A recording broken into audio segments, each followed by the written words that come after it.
63 run पे century score की थी रिजवान ने। आज अगर हम देखते हैं तो 52 गेंदों पे 11 गेंदें कम सेंचुरी स्कोर की, और यही फ़र्क इस वक्त हमारी और जो ममालिक T20 क्रिकेट में डोमिनेट कर रहे हैं, इतनी गेंदों का ही फ़र्क है।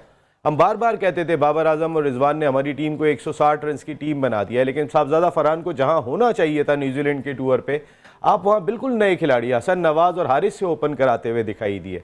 और साहबजादा फरहान को आपने उस वक्त पाकिस्तान क्रिकेट टीम का हिस्सा बनाया था कि जिस वक्त अगर आप देखेंगे तो आप खुद हैरान हो जाएंगे कि जहां पे आपके चार चार ओपनर मौजूद होते थे, बाबर आजम, रिजवान, साइम अय्यूब, फ़खर जमान, ये सारे मौजूद हैं, तो आप साहबजादा फरहान को टीम में शामिल कर लेते हैं। आपकी पॉलिसियां समझ में नहीं आ रही होती, जिनको बार बार क्रिटिसाइज किया जा रहा है। न्यूजीलैंड में 3 स्पिनर, चैंपियंस ट्रॉफी में 1 स्पिनर।